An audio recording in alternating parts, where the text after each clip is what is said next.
Doubting Thomas. Poor guy misses church one Sunday, and he is immortalized forever.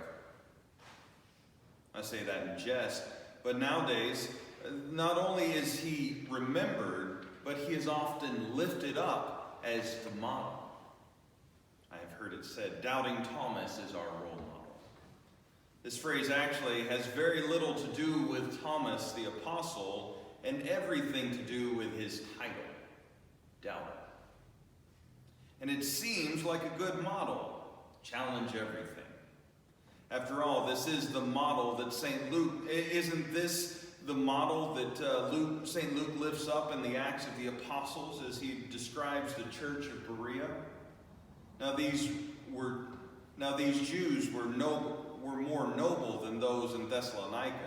They received the word with all eagerness, examining the scriptures daily to see if these things were so.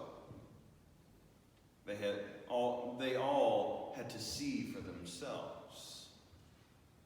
But there is a difference between this model, the model of the Church of Berea, and the ones holding up doubting Thomas as their role model, this willingness to believe, a willingness to actually take Thomas as their role model and take the next step of belief, to follow, as he says, my Lord and my God. There's a difference between these two models here.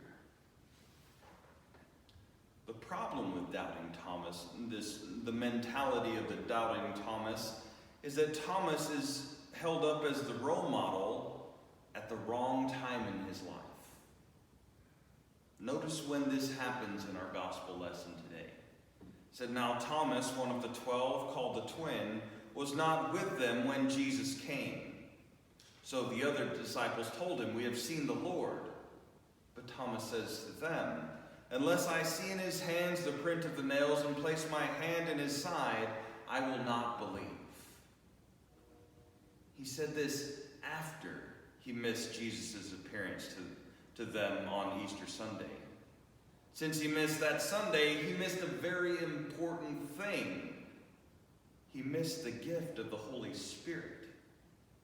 The Thomas being held up as the doubting Thomas role model is not Thomas the Apostle, but Thomas the skeptic. Thomas without the Holy Spirit. This is the same group of people who seeks the historical Jesus, the followers of the Jesus seminar.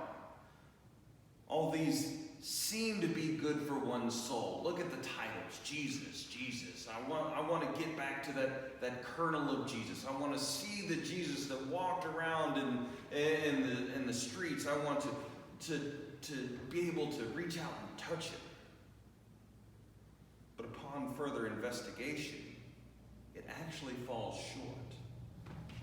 The Jesus Seminar was a group of biblical scholars in the 1980s who sought to cut through all the religious aura around Jesus and get back to the one walking around in the 1st century AD. And Jesus they ascribed to was, and the Jesus they were ascribed to was an itinerant Hellenistic Jewish sage, a faith healer, who preached the gospel of liberation from injustice and with the use of startling parables.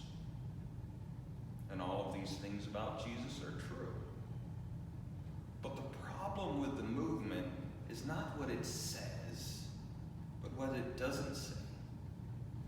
This mentality is so concerned with seeking the historical Jesus that they fail to see the actual Jesus. What they seek is a Jesus who doesn't save. They want Jesus, just like Thomas, devoid of the Holy Spirit.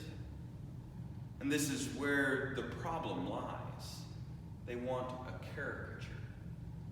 They want someone who looks at first glance to be the person, but who in reality is not anything close. They want someone just as human as the rest of us. They want a Thomas who, when presented with the real thing, sticks his finger in Jesus' side and says, well, that's a cool trick. How did you do it? But but I know that Jesus dies. I saw him die. So that's the reality I want, a dead Jesus, one not my Savior. They want a person who never gets to the point of saying, my Lord and my God. And we have built these people up and designed our whole culture around them. Look at them. They are the real heroes. They are the ones who really believe. Just look at the way they just keep pressing, keep searching for more answers.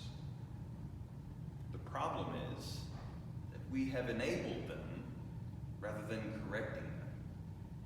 We have lifted them up as heroes rather than seeing them as the tinfoil hat wearing cowards that they are. Cowards because this type of skepticism can only be overcome by the willingness to reach out. To reach out and touch the wound in the side of Christ. To reach out in faith and say, my Lord and my God. The solution to this problem is to reverse the hold they seemingly have over us. When a human idol is set before us, we have to have the courage to reach out and knock that idol over.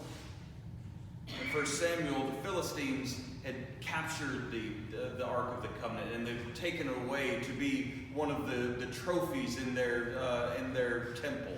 This must have been a false god, because our God proved to be more powerful. And in above the Ark of the Covenant, they had an idol to the god Dagon. And when they brought the Ark of the Covenant in, during the night, that idol fell face down in front of the Ark of the Covenant. And in the morning, the priest walked up, saw that the idol had fallen, reached down, picked it up, and put it back on its place, only to have it do that again, to fall down before the ark as if in worship. This is what the world wants us to do, to reach down for the idols that they have placed before us and to pick them up and put them back as giving them place over God. But what we are called to do is to be like Peter and the disciples, what they say in the Acts of the Apostles today. We must obey God rather than men. We have to have the courage to knock that idol down where it belongs, even though we keep being told to pick it up. Because what ultimately this doubting Thomas mentality does is it seeks to place ourselves in the place of God. Because if you'll notice in what the Jesus seminar people, all the historical people Jesus seek is not the Jesus so that they get to know him, but what they seek is a Jesus who is human. They seek all of this, and they ultimately will not be satisfied until they see themselves reflected in the mirror. The Jesus I see in the mirror, this is the God. This is who I bow down and say, my Lord and my God. But now that we can see exactly what that is, our job is to see ourselves placed above God and to step down and worship, saying, my Lord and my God. We have to have the courage to say with Thomas, my Lord and my God. We need to have the courage to stop seeking, to stop doubting.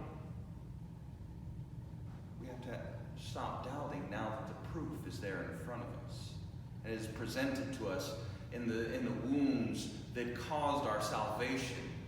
Sit down and learn to say truly, my Lord and my God.